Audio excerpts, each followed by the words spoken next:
Hello everyone, welcome to Dream Academy. तो आज हम देखने वाले हैं क्वाड्रिलेटरल के बारे में। फर्स्ट हम समझेंगे व्हाट इज क्वाड्रिलेटरल, देन हम इसके डिफरेंट टाइप्स को डिस्कस करेंगे, फिर उस पर कुछ क्वेश्चन सॉल्व करेंगे। तो हम पहले समझते हैं क्वाड्रिलेटरल। अगर क्वाड्रिलेटरल को हम सिंपल वर्ड में डिफाइन करना चाहें तो क्वाड्रिलेटरल एक क्लोज स्ट्रक्चर होता है जिसके 4 साइड होते हैं। ठीक है, so what is quadrilateral? Quadrilateral is a closed structure that has 4 sides. Quadrilateral is a closed structure that has 4 sides. Let's draw quadrilateral.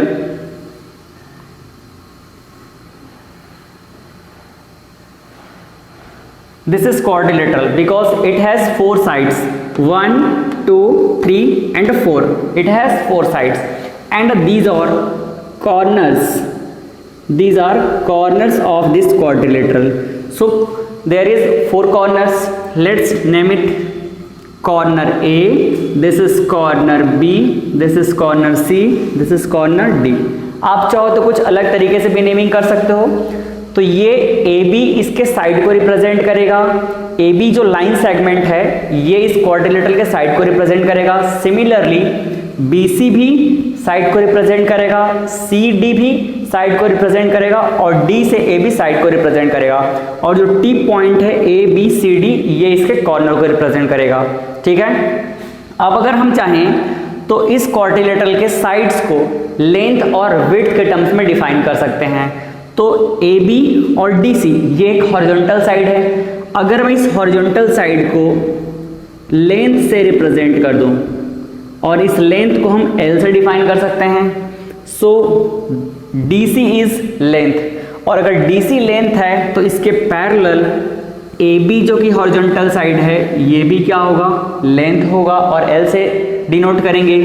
Similarly इस हॉरिजॉन्टल लाइन के जस्ट 90 डिग्री पे ये वर्टिकल है और ये जो वर्टिकल साइड है इस वर्टिकल साइड को हम कहेंगे विड्थ और इसे हम W से रिप्रेजेंट करेंगे।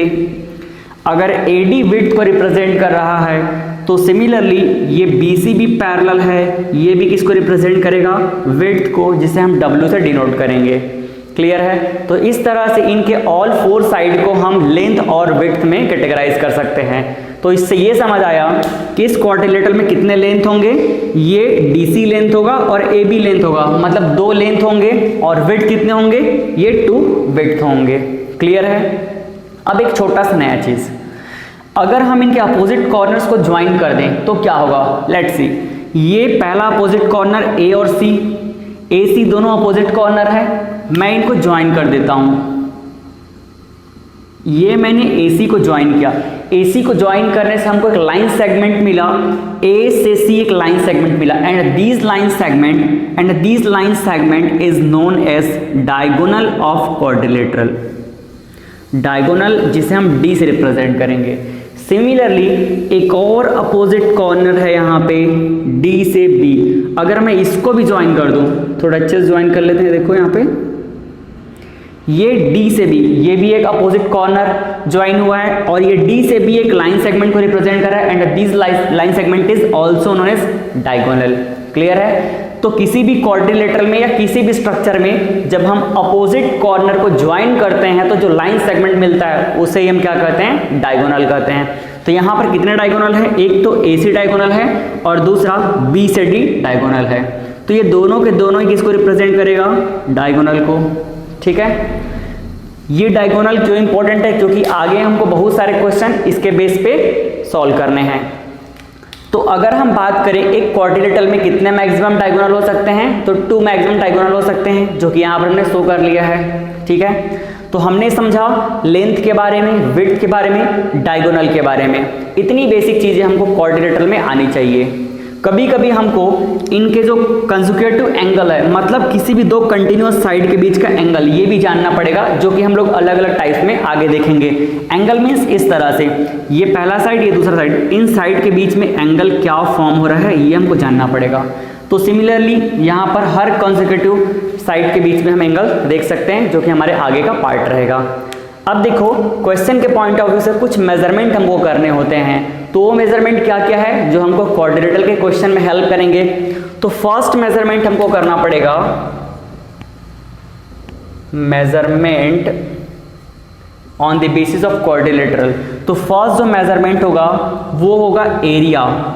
हमको क्वेश्चन में एरिया फाइंड आउट करना होगा। इस एरिया को हम ए से रिप्रेजेंट करेंगे, जो कि अलग अलग क्वाड्रिलेटरल के लिए अलग अलग डिफाइन होगा, जिसको हम टाइप्स में डिस्कस करेंगे। सेकंड अगर हम बात करें तो सेकंड मेजरमेंट होगा पेरीमीटर।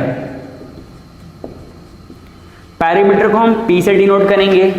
ये पेरीमीटर क्या होता है, हो सकता है अलग अलग टाइप के लिए आपको अलग अलग फॉर्मूला देखने को मिले, बट सिंपल वर्ड में बोला जाए तो perimeter is a total length of boundary. अब बाउंड्री क्या होता है, जो भी उसका जो आउटर बाउंड्री दिख रहा है, आउटर, यहां पर बाउंड्री क्या है, यहां पर बाउंड्री इसके साइड के थ्रू रिप्रेजेंट हो रहा है, तो उस साइड को या उस बाउंड्री को हम टोटल लेंथ कैलकुलेट कर लेंगे तो हमको पेरीमीटर मिल जाएगा।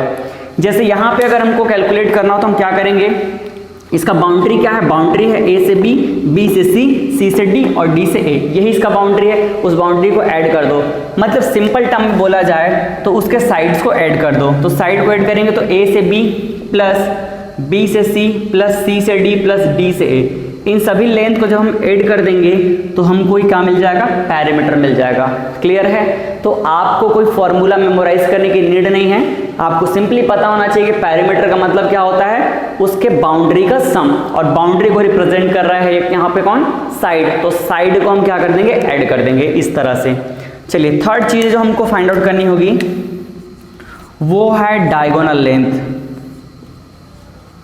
डायगोनल लेंथ, इस डायगोनल लेंथ को हम d से रिप्रेजेंट करेंगे।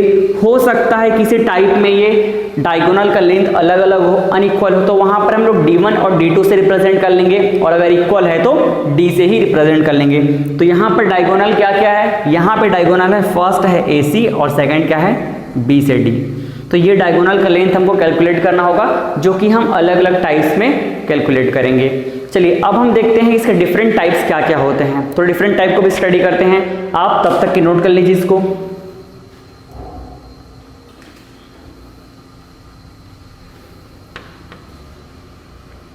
अब हम डिस्कस करेंगे डिफरेंट टाइप्स ऑफ क्वाड्रिलेटरल। तो देखते हैं क्या क्या पॉसिबल डिफरेंट टाइप्स है।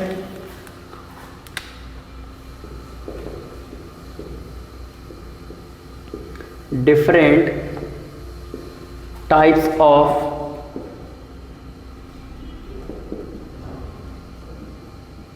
क्वाड्रिलेटरल। सो फर्स्ट टाइप जो हम डिस्कस करेंगे वो है रेक्टेंगल। सेकेंड टाइप हम स्टडी करेंगे स्क्वायर। थर्ड टाइप होगा पैरेललोग्राम।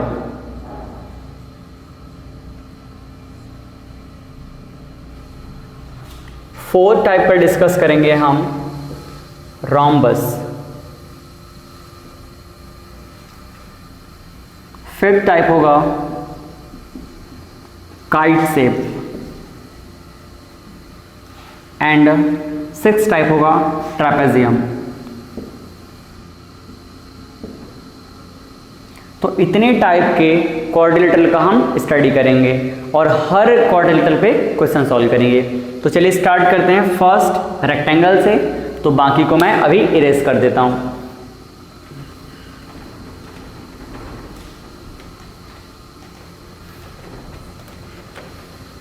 अब हम बात करेंगे रेक्टेंगल की।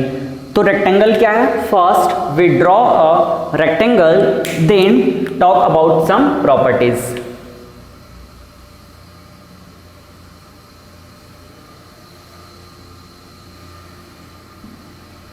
This is rectangle and in this rectangle these are corners A, B, C, D। इस कॉर्नर में अगर हम बात करें तो ये DC किसको रिप्रेजेंट करेगा, ये रिप्रेजेंट करेगा इसके लेंथ को, इसके बारे में हमने पहले ही देख लिया है अभी, है ना। फिर AB किसको रिप्रेजेंट करेगा, ये भी लेंथ को रिप्रेजेंट करेगा। AD रिप्रेजेंट करेगा इसके विड्थ को। सिमिलरली ये BC रिप्रेजेंट करेगा इसके विड्थ को। अब एक रेक्टेंगल में क्या खास बात होती है, तो अगर हम रेक्टेंगल में खास बात की बात करें तो एक रेक्टेंगल के अपोजिट साइड इक्वल होते हैं और पैरेलल होते हैं। कैसे होते हैं, देखो AB का अपोजिट DC, AB और DC दोनों एग्जैक्टली इक्वल होते हैं, लाइक दिस। AB जितना होगा उतना ही लेंथ का DC होगा। सिमिलरली AD का अपोजिट क्या है, BC, तो AD का जितना भी विड्थ होगा उतना ही BC का होगा। तो ये दोनों भी क्या होंगे, सेम होंगे, और ये दोनों एक दूसरे के पैरेलल हैं। पैरेलल मतलब वो दोनों लाइन कभी एक दूसरे को कट नहीं करेंगे। तो देखो यहाँ पे AD DC का पैरेलल होगा, AD और ये DC दोनों एक दूसरे के पैरेलल हैं। सिमिलरली AD और ये DC ये दोनों पैरेलल होंगे, ठीक है। तो इसको हम फर्स्ट लिख सकते हैं, opposite sides are equal and parallel. Clear है। तो पहली चीज तो समझ आ गई कि इनके अपोजिट साइड्स इक्वल होते हैं और पैरेलल होते हैं। सेकंड प्रॉपर्टी की अगर हम बात करें तो हम डायगोनल पे चलते हैं। हमने ड्रॉ कर लिया ये डायगोनल AC, फिर हम ड्रॉ करते हैं डायगोनल DB। तो ये जो दोनों डायगोनल है, जब आप मेजर करेंगे एक रेक्टेंगल में तो ये दोनों भी एग्जैक्टली इक्वल होते हैं। Diagonal AC equal to diagonal DB। Clear है। तो सेकंड इंपॉर्टेंट पॉइंट है हमारे पास इसकी प्रॉपर्टी में, डायगोनल्स आर इक्वल। इनके डायगोनल क्या होते हैं, इक्वल होते हैं। एंड थर्ड इंपॉर्टेंट पॉइंट जो कि इस क्वाड्रिलेटरल को पैरेललोग्राम से डिफरेंशिएट करता है वो है कि इनके दो कंटिन्यूअस साइड के बीच में बनने वाला एंगल ऑलवेज एक राइट एंगल होता है। मतलब परपेंडिकुलर होते हैं एक दूसरे के, या फिर आप बोल सकते हैं ये एंगल होता है 90 डिग्री का। तीनों ही बातें एक ही हैं, ठीक है। आप बोल सकते हो कि ये दोनों एक दूसरे के परपेंडिकुलर होते हैं, या फिर बोल सकते हैं कि इस कंटिन्यूअस साइड के बीच में बनने वाला एंगल 90 डिग्री होता है या राइट एंगल होता है, सब एक ही बात है। तो इस क्वाड्रिलेटरल में मतलब रेक्टेंगल में किसी भी दो कंटिन्यूअस साइड के बीच का एंगल 90 डिग्री होगा या राइट एंगल होगा। सिमिलरली यहां पर भी एक राइट एंगल फॉर्म होगा। अगर हम AB और BC के बारे में बात करें तो यहां पर भी क्या होगा, एक राइट एंगल फॉर्म होगा। अगर हम BC और CD के बारे में बात करें तो यहां पे भी क्या होगा, एक राइट एंगल फॉर्म होगा। इस तरह से किसी भी दो कंटिन्यूअस साइड या कंसेक्यूटिव साइड के बीच का एंगल 90 डिग्री होगा या परपेंडिकुलर होंगे, ठीक है। तो थर्ड प्रॉपर्टी हम लिख सकते हैं यहां पे,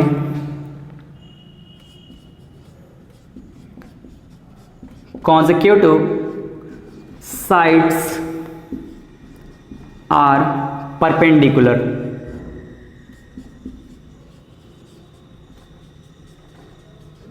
कोई भी दो consecutive साइड या कंटिन्यूअस साइड क्या होते हैं, परपेंडिकुलर होते हैं। क्लियर है। तो ये तीन खास बातें जो हमको रेक्टेंगल के बारे में समझ के रखनी है।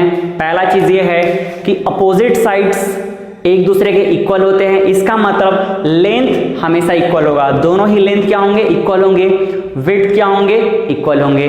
और लेंथ वाली साइड और विड्थ वाली साइड, लेंथ वाली साइड एक दूसरे के पैरेलल, विड्थ वाली साइड एक दूसरे के पैरेलल। क्लियर है। यहां पे देख के समझ आ रहा है, AB पैरेलल होगा DC के, AD पैरेलल होगा BC के। Second important point, diagonals are equal. Diagonal AC and diagonal BD both are equal. आप चाहो तो यहां पे लिख सकते हो डायगोनल्स आर इक्वल में AC इक्वल टू BD। तो एक रेक्टेंगल में ये भी खास बात होती है कि डायगोनल्स इक्वल होते हैं। थर्ड पॉइंट, दो कंसेक्यूटिव साइड के बीच का एंगल क्या होगा, 90 डिग्री होगा या परपेंडिकुलर होंगे। तो आप चाहो तो 90 डिग्री भी लिख सकते हो। क्लियर है। अब हम चलते हैं इसके मेजरमेंट पे। तो हमको मेजर करना है एरिया, डायगोनल का लेंथ और पैरामीटर, ठीक है। तो इसको नोट कर लीजिए आप, फिर मेजर करना स्टार्ट करते हैं। तो चलिए फर्स्ट हम मेजर करेंगे एरिया।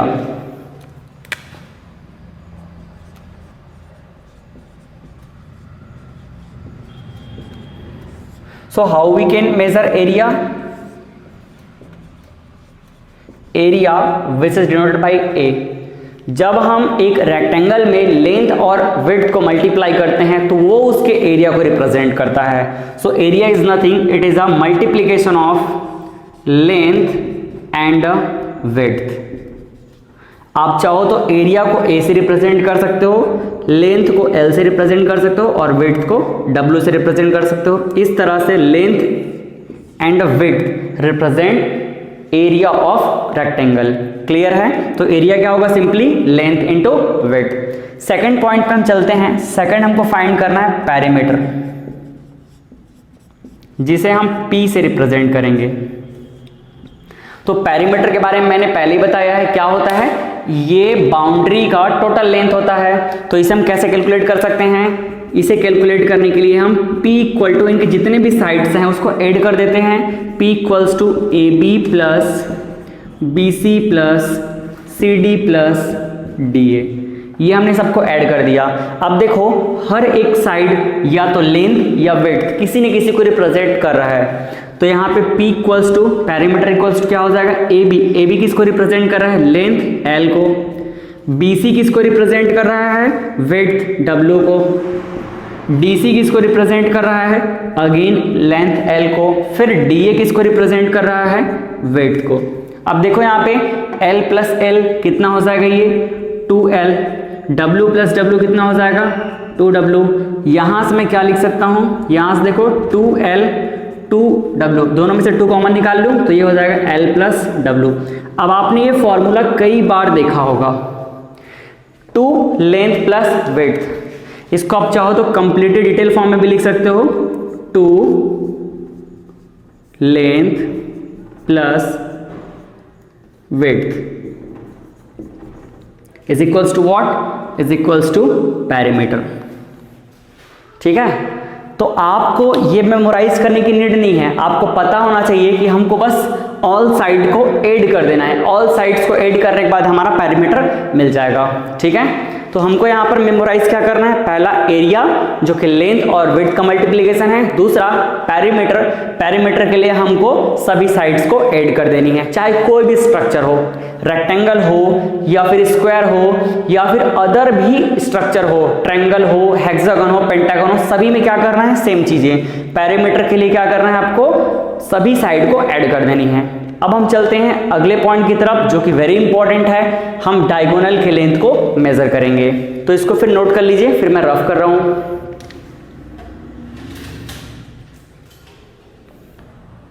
अब हम कैलकुलेट करते हैं इस रेक्टेंगल का डायगोनल लेंथ। तो हमारा थर्ड कैलकुलेशन होगा डायगोनल लेंथ। अब एक रेक्टेंगल में दोनों ही डायगोनल इक्वल होते हैं तो इसको हम लोग सिंपली D से रिप्रेजेंट कर सकते हैं। अब देखो AC ये भी D होगा और ये BD ये भी क्या होगा? D diagonal length. तो आप चाहो तो AC को कैलकुलेट कर लो या फिर DB को कैलकुलेट कर लो, एक ही बात है, दोनों इक्वल है। तो चलिए मैं कैलकुलेट करने का ट्राई करता हूँ AC को। तो अगर AC के लेंथ को मैं कैलकुलेट करना चाहता हूँ तो थोड़ा भी अगर आप केयर करके देखेंगे तो एक चीज़ समझ आ रही है, ये जो कॉर्नर A, कॉर्नर C और ये कॉर्नर D एक ट्रायंगल को रिप्रेजेंट कर रहा है ना? ACD ये एक ट्रायंगल को रिप्रेजेंट कर रहा है। देखो यहाँ पे मैं इस ट्रायंगल को नीचे अलग से ड्रॉ कर देता हूँ। ये है वो ट्रायंगल, ये है A और ये है D और ये है C। ठीक है? इस ट्रायंगल में इसी AC को हमको कैलकुलेट करना है जिसे हम क्या बोल रहे हैं? D बोल रहे हैं। और ये जो DC है ये क्या है एक्चुअल में? ये लेंथ है, ये जिसे हम L से रिप्रेजेंट कर रहे हैं। ये जो AD है ये किसको रिप्रेजेंट कर रही है? विड्थ को रिप्रेजेंट कर रहा है, जिसे हम W से यहाँ पे डिनोट किए हुए हैं। ठीक है? तो हमको कैलकुलेट करना है AC। अब थोड़ा सा और केयर करेंगे तो समझ आएगा, यहां पर जो D कॉर्नर है एंगल कितना फॉर्म हो रहा है? 90 डिग्री। तो ये 90 डिग्री मैंने लिख लिया। अब आपको एग्जैक्टली मेमोराइज हो रहा होगा कि एक ट्रायंगल जिसमें एक एंगल 90 डिग्री का होता है उसे हम कहते हैं राइट एंगल ट्रायंगल। क्या कहते हैं? Right angle triangle. ये हमने ट्रायंगल के वीडियो में पढ़ा हुआ है, ट्रायंगल के लेक्चर में देखा है, ठीक है। तो ये क्या है, एक राइट एंगल ट्रायंगल है जिसमें एक एंगल 90 डिग्री का होता है, और इस राइट एंगल ट्रायंगल में पाइथागोरस थ्योरम को हम यूज कर सकते हैं, पता है ना, ठीक है। तो अब हम यूज करेंगे पाइथागोरस थ्योरम और उसी के थ्रू हम AC की वैल्यू कैलकुलेट करेंगे। तो पाइथागोरस थ्योरम क्या बोलता है, Pythagoras theorem tells, Pythagoras theorem hypotenuse square equal to base square plus perpendicular square, ठीक है। तो आपको पहचानना आता है कि इस ट्रायंगल में परपेंडिकुलर क्या है, बेस क्या है और हाइपोटेनियस क्या है। हाइपोटेनियस क्या होता है, राइट एंगल ट्रायंगल के सामने वाला साइड क्या कहलाता है, हाइपोटेनियस। तो इसलिए ये जो AC है, AC क्या हो जाएगा, हाइपोटेनियस हो जाएगा। और ये जो हॉरिजॉन्टल लाइन है ये क्या होगा, इसका बेस होगा। यहाँ पे देखो ये जो D है, DA, ये DA जो कि बेस के 90 डिग्री पे है, ये क्या होगा, ये होगा परपेंडिकुलर, ठीक है। तो बस इन सब को हम इस तरह से रिप्रेजेंट कर लेते हैं। हाइपोटेनियस क्या है यहाँ पे, हाइपोटेनियस है यहाँ पे AC स्क्वायर, B क्या है, B है यहाँ पे DC square plus perpendicular P क्या है यहाँ पे देखो AD स्क्वायर। आप चाहो तो इन सब को लेंथ और वेट के टर्म्स में लिख सकते हो। तो AC देखो एक्चुअल में क्या है, AC तो हमारा डायगोनल है, तो AC अगर डायगोनल है तो आप इसको लिख सकते हो D square equal to DC क्या है यहाँ पे, DC देखो बॉटम ये है लेंथ, तो ये हो जाएगा लेंथ का स्क्वायर प्लस AD क्या है, AD रिप्रेजेंट कर रहा है वेट को, तो ये हो जाएगा वेट स्क्वायर, ठीक है। अब यहाँ से मेरे को D की वैल्यू चाहिए, तो आप चाहो तो बस यहीं तक स्टॉप कर सकते हो, बट आपको D की वैल्यू चाहिए तो आप इसको एक स्टेप आगे सॉल्व कर सकते हैं। इस स्क्वायर को हटा करके इस साइड में रूट लगा सकते हैं, तो ये हो जाएगा L square plus width square. तो आप इसको भी मेमोराइज कर सकते हो। तो हर वो स्ट्रक्चर, हर वो क्वाड्रिलेटरल जहां पर कॉन्सेक्यूटिव साइड के बीच का एंगल राइट एंगल ट्रायंगल होगा, वहां पे डायगोनल इसी तरह से कैलकुलेट किया जाएगा, ठीक है। जहां पे इस तरह से right angle triangle 90 degree form होगा, उस क्वाड्रिलेटरल में इसी तरह से ही डायगोनल कैलकुलेट किया जाएगा। तो डायगोनल क्या होगा, under root of length square plus width square. Clear है। ये जो डायगोनल है दोनों ही सेम होंगे, AC इक्वल्स टू BD, दोनों ही डायगोनल क्या है, सेम है। तो इस तरह से हम डायगोनल लेंथ कैलकुलेट करेंगे। क्लियर है। तो हमने फाइनली क्या क्या सीख लिया, हमने सीख लिया एरिया कैसे कैलकुलेट करेंगे, पैरीमीटर कैसे कैलकुलेट करेंगे और डायगोनल कैसे कैलकुलेट करेंगे, ठीक है। तीनों को मैं शॉर्ट में एक जगह मेमोराइज कर देता हूं। देखो यहां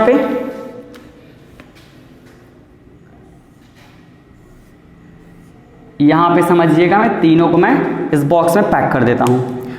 हमको फर्स्ट जो रिक्वायरमेंट होगी वो ही एरिया की, area equal to length into width. ये आपका कंक्लूजन पॉइंट है, नोट करके आप लिख सकते हो। सेकंड हमने क्या देखा, पैरीमीटर। तो पैरीमीटर कैसे निकाल लेंगे, 2 लेंथ प्लस विड्थ। और ये अगर आपको मेमोराइज नहीं करना है तो सबको ऐड कर देना है। थर्ड हम निकालेंगे डायगोनल लेंथ। तो डायगोनल लेंथ क्या हो जाएगा, length square plus width square, ठीक है। ये तीनों चीजें हमने कैलकुलेट करनी सीखी है। चलिए नोट कर लीजिए, फिर क्वेश्चन पे चलते हैं। तो चलिए अब हम देखते हैं फर्स्ट क्वेश्चन रेक्टेंगल पे। तो क्वेश्चन रीड कर रहा हूं मैं। A rectangle has length of 4 metre and width of 3 metre, find the area, perimeter and the length of diagonal. चलिए इस क्वेश्चन में क्या बोला है, हमारे पास एक रेक्टेंगल है। तो पहले मैं एक रेक्टेंगल ड्रॉ कर लेता हूं। ये हमारे पास एक रेक्टेंगल है, ABCD। एक रेक्टेंगल में क्या खास बातें होती है पता है हमको, उनके लेंथ इक्वल होते हैं और विड्थ भी आपस में इक्वल होते हैं। तो ये रिप्रेजेंट करेगा इस क्वाड्रिलेटरल के या इस रेक्टेंगल के लेंथ को, AB भी रिप्रेजेंट करेगा इसके लेंथ को, AD रिप्रेजेंट करेगा इसके विड्थ को, BC भी रिप्रेजेंट करेगा इसके विड्थ को, ठीक है। अब हम इसे डायगोनल भी ड्रॉ कर लेते हैं। तो ये AC रिप्रेजेंट करेगा इसके डायगोनल को, BD रिप्रेजेंट करेगा इसके डायगोनल को, ठीक है। और ये दोनों ही डायगोनल क्या होंगी, इक्वल होते हैं, तो इक्वल है मतलब इसको हम डी से रिप्रेजेंट कर सकते हैं। तो इतनी चीज़ें हमने पढ़ रखी है। अब क्वेश्चन में क्या गिवन है, क्वेश्चन में गिवन है a rectangle has length of 4 metre. इस रेक्टेंगल का लेंथ हमको गिवन है, कितना गिवन है, 4 मीटर। तो ये है 4 मीटर। सिमिलरली ये भी लेंथ ही है तो ये होगा 4 मीटर। और विड्थ गिवन है 3 मीटर, तो विड्थ यहाँ पे कितना गिवन है हमको, 3 मीटर। ये भी क्या होगा, 3 मीटर। और फाइंड कर रहे हैं हमको, फर्स्ट हमको फाइंड करना है एरिया, सेकंड फाइंड करना है हमको पेरीमीटर, और थर्ड फाइंड करना है डायगोनल लेंथ डी। तो चलिए one by one find out करते हैं। फर्स्ट हम चलते हैं एरिया की तरफ। तो एरिया क्या होता है, area is represented by multiplication of length into width, यही होता है। तो एरिया ए कैलकुलेट करने के लिए लेंथ की वैल्यू पुट कर दो, लेंथ है 4 मीटर, विड्थ कितना है 3 मीटर, टोटल कितना हो जाएगा 4 × 3, ये हो जाएगा 12, और ये मीटर मीटर मीटर स्क्वायर, ठीक है। तो एरिया हमको फाइनली कितनी मिल गई, एरिया मिल गई 12 मीटर स्क्वायर। एरिया का एरिया का यूनिट हमेशा क्या होता है, स्क्वायर में होता है। It may be either for different unit metre square, kilometre square, millimetre square या फिर सेंटीमीटर स्क्वायर, ये डिपेंड करेगा यूनिट क्या है, बट हमेशा स्क्वायर होगा ही, क्योंकि एरिया 2 डायमेंशन का मल्टीप्लिकेशन होता है, लेंथ और विड्थ। चलिए सेकंड चीज फाइंड करते हैं पेरीमीटर। तो पेरीमीटर की अगर हम बात करें तो पेरीमीटर क्या होता है, अगर फर्स्ट हम फॉर्मूला वाइज चले तो P क्या होगा, P equals to length plus width का ट्वाइस, ठीक है। तो देखो perimeter P equal to 2, length पता है हमको कितना है 4 मीटर है, और विड्थ कितना है 3 मीटर है। बस सॉल्व कर दीजिए, सॉरी ये 3 मीटर है ना, तो ये हो जाएगा देखो 2 × 4 + 3 कितना हो जाएगा 7 मीटर। तो पेरीमीटर फाइनली मिल जाएगा 7 × 2, ये हो जाएगा 14, तो 14 मीटर। इस तरह से आप कैलकुलेट कर सकते हो, बट आपको इसको मेमोराइज करना डिफिकल्ट लग रहा है तो मत कीजिए मेमोराइज, इसको सिंपली कैलकुलेट कर लीजिए। क्या हो जाएगा देखो, एक और तरीके से कैलकुलेट कर लेते हैं। पेरीमीटर P इक्वल टू इन सब को बस प्लस कर दीजिए। तो लेंथ कितना है 4 मीटर, ये विड्थ कितना है 3 मीटर, ये लेंथ कितना है अगेन 4 मीटर, और ये विड्थ कितना है 3 मीटर। सबको प्लस कर देते हैं।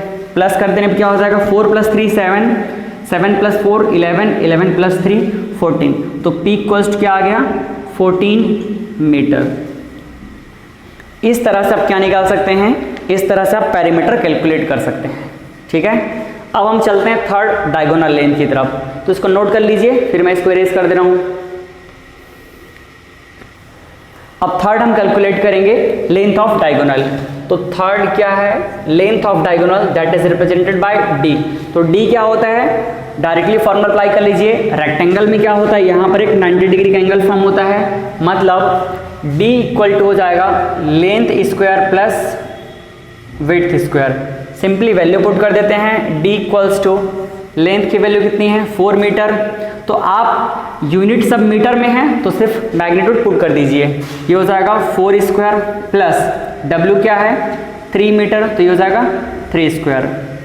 D इक्वल्स टू क्या हो जाएगा देखो, सॉल्व कर लेते हैं। 4 square equal to 16 plus 3 square equal to 9, दोनों को ऐड कर दें तो D इक्वल्स टू हो जाएगा 25, और 25 के बाद रूट से क्या बाहर निकलेगा 5, तो D इक्वल टू हो जाएगा 5, और यूनिट क्या होगा मीटर।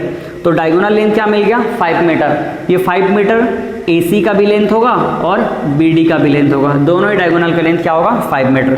तो इस तरह से अगर हमको लेंथ और विड्थ गिवन है तो किसी भी क्वेश्चन में हम एरिया, पेरीमीटर और डायगोनल लेंथ कैलकुलेट कर सकते हैं, ठीक है। नोट कर लीजिए, फिर अगले क्वेश्चन की तरफ चलते हैं।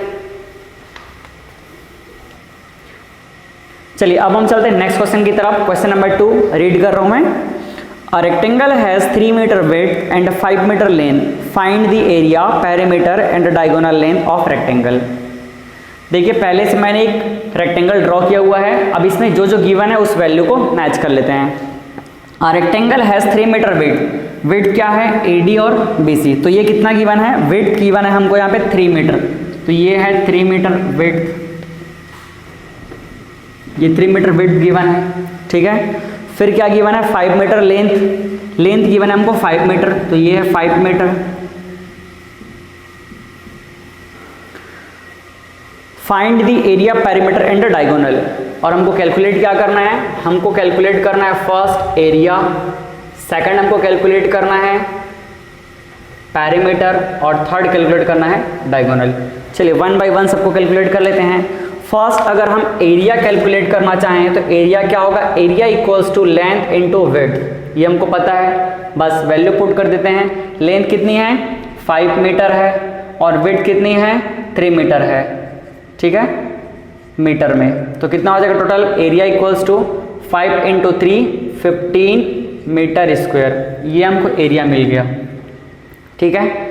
पेरीमीटर कैलकुलेट करना है सेकंड, तो पेरीमीटर कैसे कैलकुलेट करेंगे, सबको हम ऐड कर देंगे, ऐड कर देते हैं। देखो 5 metre plus 3 metre plus 5 metre plus 3 metre, हमने सभी साइड को ऐड कर दिया, कितना हो जाएगा, देखो ये टोटल हो जाएगा 16 मीटर, ऐड करने पे आ गया 16 मीटर, क्लियर है।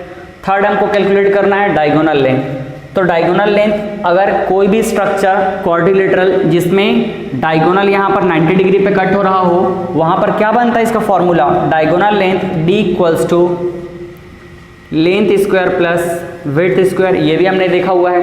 वैल्यू पुट कर लेते हैं, तो क्या हो जाएगा, लेंथ की वैल्यू कितनी है 5, तो ये हो जाएगा 5 स्क्वायर प्लस विड्थ कितनी है, विड्थ है 3 स्क्वायर, ठीक। सॉल्व कर लें तो D इक्वल टू देखो क्या हो जाएगा यहाँ पे 5 स्क्वायर को हम लिख सकते हैं 25, और 3 स्क्वायर को क्या लिख सकते हैं हम, 3 स्क्वायर को लिख सकते हैं 9। ऐड कर दें तो ऐड करने पे हो जाएगा 25 प्लस 9, ये होगा 34। 34 एक परफेक्ट स्क्वायर नहीं है, इसलिए इसको यहीं स्टॉप कर दीजिए, और D का वैल्यू आपका हो जाएगा √34। यूनिट क्या होगा, मीटर में है तो मीटर में होगा, ये है हमारा डायगोनल लेंथ, ठीक है, √34। इसके आगे जबरदस्ती पॉइंट में कैलकुलेट करने की रिक्वायरमेंट नहीं है, तो इस तरह से हम कैलकुलेशन कर सकते हैं, क्लियर है। चलिए अगले क्वेश्चन की तरफ चलेंगे। अब हम चलते हैं क्वेश्चन नंबर 3 की तरफ। तो क्वेश्चन नंबर 3 में रीड कर रहा हूं, a rectangle has 7 metre length and 35 metre square area, find the width of rectangle. इस रेक्टेंगल में पूछा गया है हमको विड्थ के बारे में। मैंने पहले से रेक्टेंगल ड्रॉ किया हुआ है, ये है लेंथ, ये भी लेंथ, ये है विड्थ, ये है विड्थ, और ये AC और BDS के डायगोनल, इतनी चीज़ें हमको पहले से पता है, ठीक है। अब क्वेश्चन में गिवन क्या क्या है, क्वेश्चन में वो गिवन है अ रेक्टेंगल है 7 मीटर लेंथ गिवन है 7 मीटर, ये है हमारे पास 7 मीटर का लेंथ, ठीक है। और हमको गिवन है एरिया कितना गिवन है, एरिया गिवन है 35 मीटर स्क्वायर, ठीक है। और हमको पूछा जा रहा है विड्थ के बारे में, तो ये विड्थ हमको कैलकुलेट करना है। बहुत ही सिंपल क्वेश्चन है, क्योंकि एरिया को रिलेट करने के लिए लेंथ और विड्थ का मल्टीप्लिकेशन का रिक्वायरमेंट होता है, बस वही फॉर्मूला यूज करना है हमको। So area is represented by length into width. Area हमको पता है, लेंथ पता है, विड्थ इजीली कैलकुलेट हो जाएगा। तो एरिया कितनी है 35 मीटर स्क्वायर, लेंथ कितना है, लेंथ है हमारे पास 7 मीटर, और हमको कैलकुलेट करना है विड्थ। तो देखो यहाँ पर कैलकुलेट कर लेते हैं, जो भी कैंसल आउट रहा है कैंसिल कर दीजिए, मीटर और 1 मीटर यहाँ से कैंसिल, 7 1 जा 7, 7 5 जा 35, ठीक है। तो क्या हो जाएगा यहाँ पर W की वैल्यू यहाँ पे आ गया 5, और ये M मीटर, और इधर क्या है W, ठीक। तो फाइनली W इक्वल टू कितना आ गया हमारे पास 5 मीटर। तो इस रेक्टेंगल का विड्थ कितना होगा 5 मीटर का, क्लियर है। चलिए इस तरह से अगर हमारे पास लेंथ और विड्थ में से कोई भी एक चीज मिसिंग हो और एरिया गिवन है, तो उसके टर्म्स में हम दूसरे साइड को कैलकुलेट कर सकते हैं, ठीक है। चलिए नोट करते हैं। अब हम चलते हैं नेक्स्ट क्वेश्चन की तरफ। क्वेश्चन नंबर 4 रीड कर रहा हूं मैं। One side of rectangle field is 8 metre and one of its diagonal is 10 metre, find the area of field. Again हमारे पास रेक्टेंगल है, ये है इसका लेंथ, ये है विड्थ, ठीक है, ये बहुत ही अच्छा क्वेश्चन है। इस क्वेश्चन में क्या गिवन है, a rectangle, one side of a rectangle field is 8 metre. इस रेक्टेंगल फील्ड का एक साइड 8 मीटर का है। ये नहीं बताया है कि लेंथ है कि विड्थ, लेकिन एक side, it may be either length, it may be either width. तो हम एज्यूम कर लेते हैं, लेट सपोज लेंथ है, ठीक है, आप चाहो तो विड्थ भी कर सकते हो। तो मैंने एज्यूम कर लिया कि इसका एक साइड लेंथ कितने मीटर का है, 8 मीटर का है। तो ये हो जाएगा 8 मीटर का और ये भी हो जाएगा 8 मीटर का, ठीक है। फिर बोला है and one of its diagonal is 10 metre, और इसका एक डायगोनल डी कितने का है, 10 मीटर का है। यहीं पे समझने वाली चीज़ें हैं।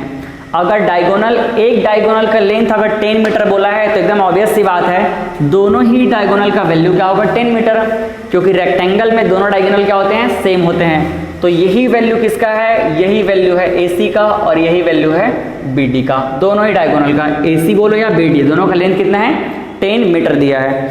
अब पूछा है उसके बाद आपको find the area of field. अब आपको एरिया कैलकुलेट करना है, एरिया, और एरिया कैसे कैलकुलेट करते हैं, लेंथ इनटू विड्थ से, यही आपको कैलकुलेट करना है। ये आपका क्वेश्चन है, ठीक है। तो हमारे पास क्या क्या गिवन है, चेक करते हैं। हमारे पास एरिया कैलकुलेट करने के लिए लेंथ हमारे पास है 8 मीटर, बट दूसरा साइड विड्थ हमारे पास नहीं है। तो विड्थ कैसे निकालेंगे, विड्थ हम कैलकुलेट करेंगे इस डायगोनल की हेल्प से, ठीक है। तो डायगोनल के बारे में हमको पता है कि लेंथ ऑफ डायगोनल क्या होता है, we know diagonal D is equals to, in case of rectangle, length square plus width square, ठीक है। D का वैल्यू हमको पता है, लेंथ पता है, यहाँ से विड्थ निकल जाएगा, विड्थ जैसे ही निकला यहाँ पे पुट कर देंगे वैल्यू, एरिया निकल जाएगा। तो पहले निकाल लेते हैं विड्थ। D की वैल्यू कितनी है, 10, तो ये हो जाएगा 10 इक्वल्स टू, ये हो जाएगा L का वैल्यू देखो कितना है, 8 है, तो ये हो जाएगा 8 स्क्वायर प्लस, यहाँ पे देखो कितनी है, W, तो W ही तो हमको चाहिए ना, तो इसको W स्क्वायर ही रहने दीजिए। अब देखो इसके रूट को हटाने के लिए दोनों साइड स्क्वायरिंग कर देते हैं, तो स्क्वायरिंग करने पर क्या हो जाएगा, ये हो जाएगा 10 का स्क्वायर और ये अंडर रूट हट जाएगा, तो ये हो जाएगा 8 square plus W square. Clear है, तो क्या हो जाएगा ये 10 स्क्वायर दैट इज 100, और ये हो जाएगा 8 इंटू 8 64 प्लस W स्क्वायर। इस W स्क्वायर की वैल्यू हमको चाहिए ना, तो ये क्या हो जाएगा, इस 64 को इधर शिफ्ट कर देते हैं, तो ये 100 minus 64 equal to W square. तो फाइनली W स्क्वायर की वैल्यू हमको कितनी मिल गई, W स्क्वायर की वैल्यू हमको मिल गई 100 माइनस 64 दैट इज 36। अब यहाँ से W की वैल्यू हमको कैलकुलेट करनी है, तो इसको रूट को इधर शिफ्ट कर देंगे, तो हो जाएगा 36 से क्या बाहर निकलेगा, यहाँ से बाहर निकलेगा 6, तो ये हो जाएगा 6 मीटर। तो फाइनली अगर हम बात करें तो हमारे पास विड्थ कितना आ गया, विड्थ हमको मिल गया है 6 मीटर। अगर आपका कैलकुलेशन स्ट्रांग है तो आप पूरे स्टेप फॉलो करने की जरूरत नहीं, अपने अकॉर्डिंग इसको कैलकुलेट कर सकते हैं। मैंने कोई कन्फ्यूजन ना हो करके एकदम डिटेल में इसको सॉल्व किया है, ठीक है। ये आपकी अंडरस्टैंडिंग है कि आप इसको कितने सिंपल वे में सॉल्व करेंगे, ये कितने स्टेप को आप सॉल्व कर सकते हैं, ठीक है। तो इस तरह से हमने विड्थ निकाल लिया, हमको विड्थ पता चल गया, लेंथ पहले से पता है। अब हम क्या कैलकुलेट कर लेंगे, area. Now area is equals to क्या होता है, लेंथ इंटू विड्थ, बस दोनों की वैल्यू पुट कर दीजिए। लेंथ है हमारे पास 8 मीटर और विड्थ हमने कैलकुलेट कर लिया है 6 मीटर। तो इस तरह से एरिया क्या हो जाएगा, एरिया हो जाएगा 8 इंटू 6 दैट इज 48, और ये हो जाएगा मीटर स्क्वायर, और ये हमारे एरिया का वैल्यू। क्लियर है। तो ये क्वेश्चन अच्छा क्वेश्चन क्यों है, क्योंकि यहाँ पर डायगोनल का कॉन्सेप्ट यूज हुआ है और डायगोनल हमको पता होना ही चाहिए। तो ये हमारे रेक्टेंगल के कुछ बेसिक क्वेश्चन। अगर आपको लगता है कि इससे भी और एडवांस लेवल का क्वेश्चन आप सॉल्व करना चाहते हैं तो मुझे कमेंट पे बताइए, मैं आपके लिए और क्वेश्चन के एक सीरीज प्रोवाइड करूंगा, ठीक है। चलिए फिर अब हम चलेंगे नेक्स्ट टाइप की तरफ, 1 बाय 1 सारे टाइप को हम कवर करेंगे। 6 टाइप हमने जो देखे हुए हैं ना, उन सबको हमको 1 बाय 1 देखना है। तो अगला हमारा टॉपिक क्या होगा, अगला होगा स्क्वायर।